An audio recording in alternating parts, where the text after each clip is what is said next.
Welcome to another edition of Jazz 101. My name is Tom Gauker, and I'll be your host this evening. Tonight, our guest will be Greg Hatza, who is a fantastic Hammond organ player. We will be talking about the Hammond organ and jazz, and we'll be listening to his current recording, Digging Up My Roots. Welcome, Greg, to Jazz 101. How are you today? I'm fine. How you doing? I'm good. And I know that you're from Reading, Pennsylvania. And where's the connection between Reading, Pennsylvania, and a Hammond organ? Well, 15 years old, I got into an R&B band, and that's when I kind of purchased my first small Hammond spinet organ. I was already starting to listen to the organ players that were out at that time, and still they play their recordings, Jimmy Smith, Jimmy McGriff, and I liked that sound so much that I wanted to see what I could do with it. So got the Hammond spinet, and I played in different places in Reading, R&B places, and in an R&B band. And then later I was picked up by an older jazz saxophone player in the area. His name was Frankie Scott, and he was a saxophone player. He had the Frankie Scott Trio that's traveled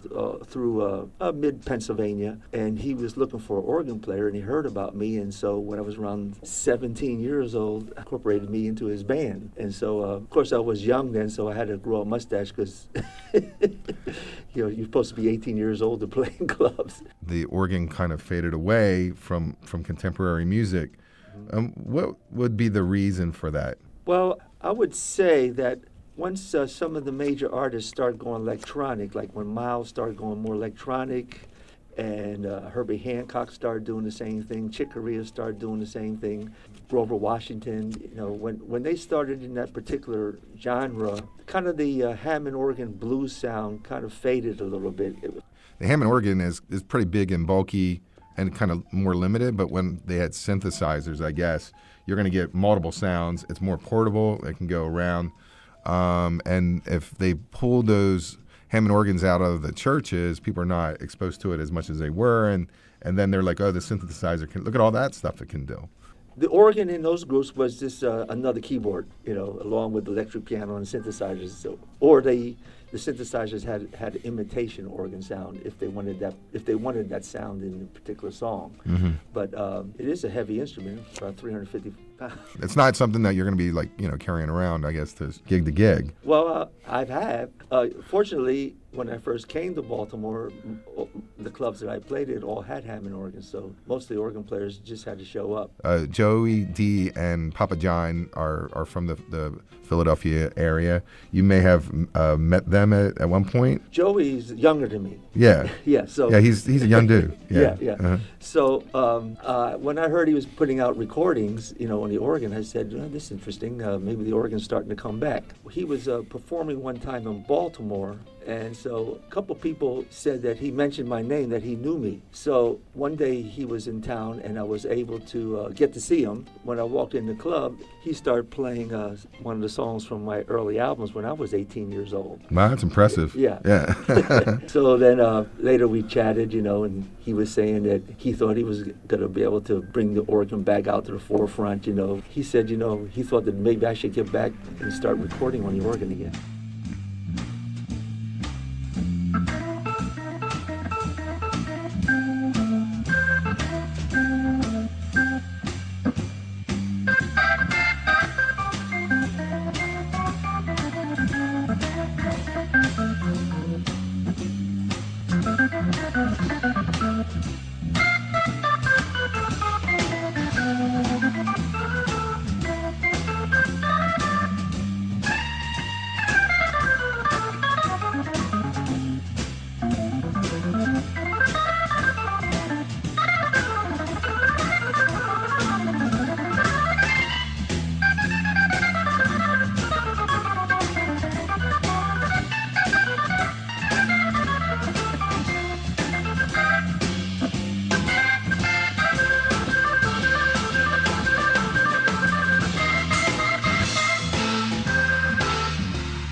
I mean, I'm sure his father helped Joey in organ playing and, you know, all the different techniques and things like that. I'm sure because his father was an organ player, that was a big help for him, you know. But his playing is definitely influenced more by Jimmy Smith. With Jimmy Smith, I mean, we'll get to. He seems to be the icon of all players, and is that the right thing to say? Jimmy Smith was he was like the king of the jazz the new jazz organ sound, I would say. You know, he's the one that got Blue Note to recognize it as a traditional jazz instrument. You know, before the organ was a miscellaneous instrument in the polls. And so Jimmy finally got the jazz organ to be recognized as a true instrument. I mean, most of, like, the Sermon, some of these albums are iconic and legendary, and you know, when you get a Jimmy Smith album, you know you're going to have a good time. Even his last album, that .com Blues, I love that. I thought that was fantastic. Yeah, I mean, you know, Jimmy had that great sound that was just, you know, kind of a mixture of blues and bop, you know, but definitely blues oriented. I don't know. You just have fun with his stuff, and I think that is infectious. And I don't think he ever tried to test people to get to a point where he's challenging them. I think he was more on lines of really showing technique and showing you a good time. And he was, but if you listen to his very first albums that he put out, you'll see how he was exploring all the different timbres of the organ and electronic sounds, and he did a lot of things that was pretty cutting edge at the time for that organ. He explored that area highly. You know, he did a lot of like weird sounds on the organ and wrote songs with, like, you know, that could be considered avant-garde-ish in a sense, you know. Yeah. But I guess that was to show people that he had a complete command of this instrument. Well, he was considered an artist. Yeah. I mean, like, and as an artist, Yeah. But then most of the people, if they don't listen to that, probably recognize him mostly from like the Sermon and albums that sound very similar to that.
Rock organ players are not jazz organ players. I remember, you know, roller skating to the Hammond B, and that is what I love about it, is that it reminds me of a really good time when I was a child. We are going to take a short break. You're listening to Jazz 101 with Greg Hatza. We will be right back right after this short break.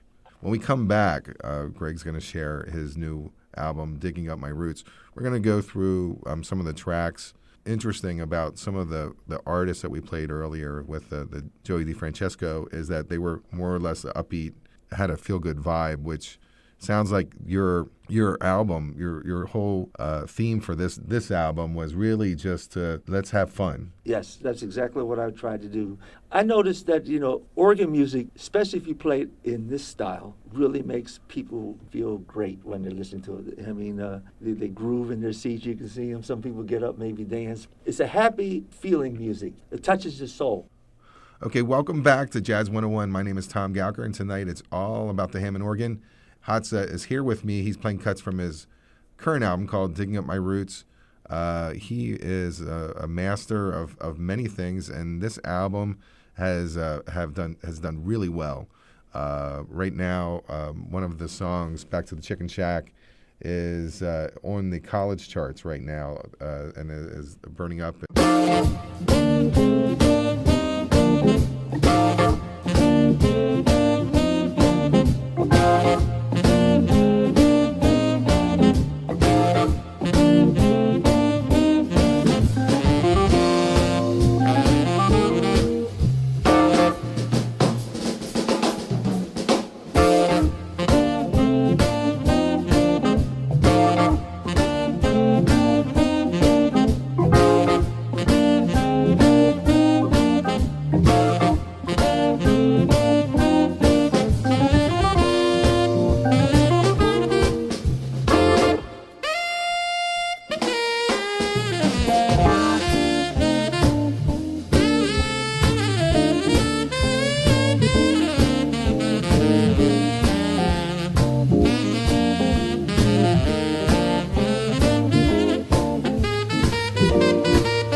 Super wow. This sounds like really comforting. Like it sounds like I may have heard this before or something, but it's a totally original composition. This one is, yes.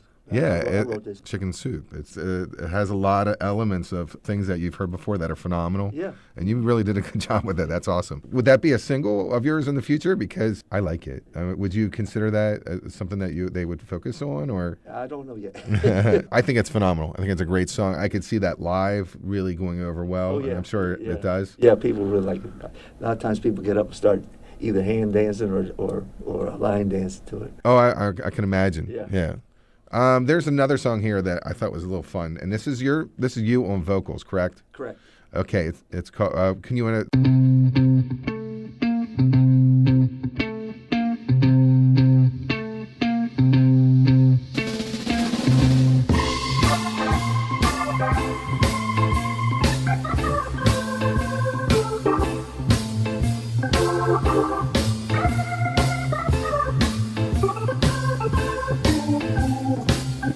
Well, my baby got some big, big back, and I never seen nothing like that. Well, my baby got some big, big back, and I never seen nothing like that. What is a matter of time? She gonna make me lose my mind. Well, my baby got a big behind, and there's nothing that you'll ever find. Well, my baby got a big behind, and there's nothing that you'll ever find. What is a matter of time? She's gonna make me lose my mind. When she walked down the street, all the men turned to see. Sorry, fellas, she's only here for me. Well, my baby got a big going, yeah, and there's nothing more that I can say.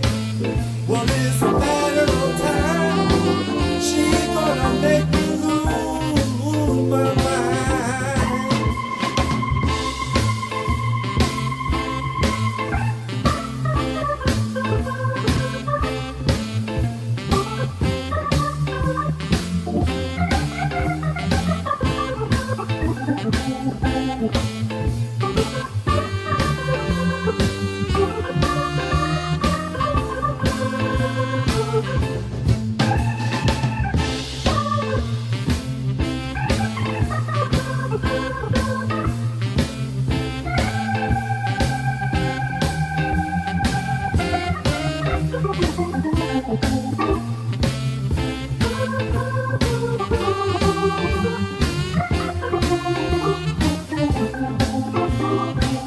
When she walks down the street and it starts to rock and roll, let me tell you, fellas, she's a real dynamo. Well, my baby got some big, big back, and I've never seen nothing like that.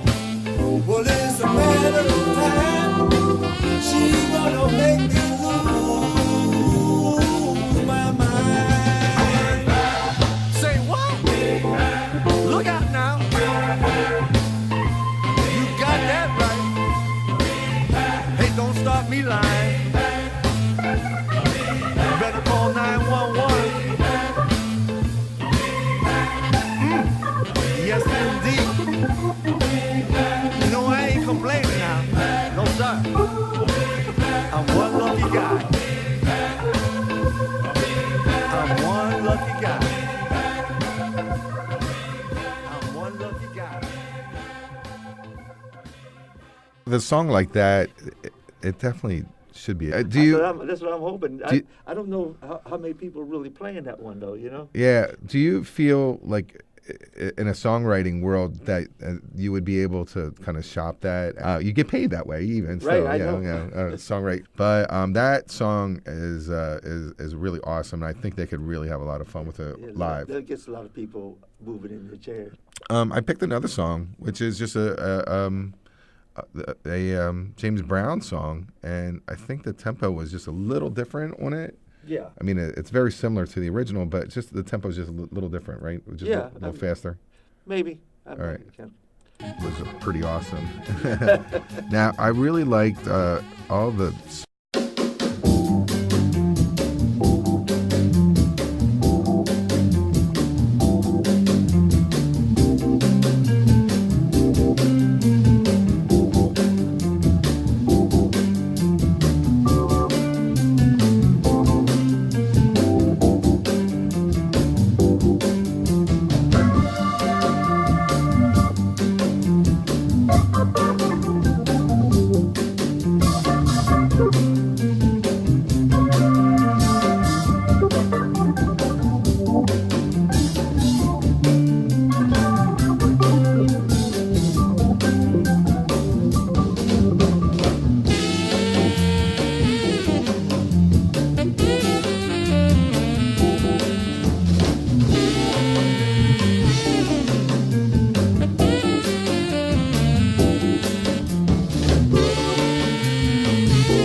solos in there. That's definitely a sax song. Oh yeah, definitely. Yeah.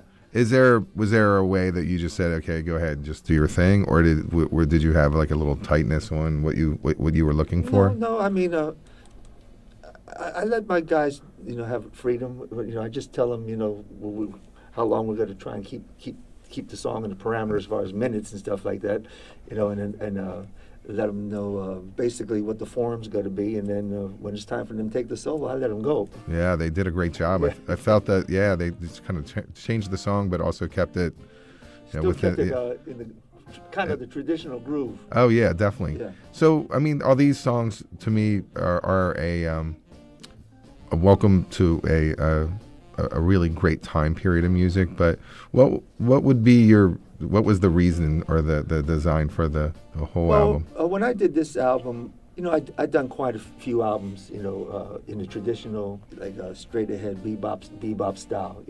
I thought to myself, I'm gonna put something out that's gonna be pretty much blues and R&B kind of oriented. Because I noticed when I play those songs, I get the most response as far as audience, and I like to play to my audience. I don't like to play and force them to listen to something that maybe they don't understand. Yeah. So I like to play to my audience, and so I decided that I'm going to pick some songs other than the ones that I wrote, which were kind of still in the same vein, version to it, and I just noticed that people, are really into this, what I'm doing right now. Well, I found your two originals to be just right on target with the ones that you picked. Yeah. Like they're just like they fit just right like a glove. It's kind of cool that you were able to take your influences and just say, this is what I'm doing with it. Yeah, I can imagine that this is a well received. It would be hard for people. Usually when people come listen to the Greg Hatza organization, which is the name of the group, they always leave feeling Pretty good. happy, good. Good. One of the things that I had no idea. Just by going on Wikipedia, you learn a lot. That you've been around this earth a substantial time, not like a lot, but you look like you're in your 30s. Mm-hmm. So and when I saw you today when we were setting up, is that I said you must really have a great lifestyle.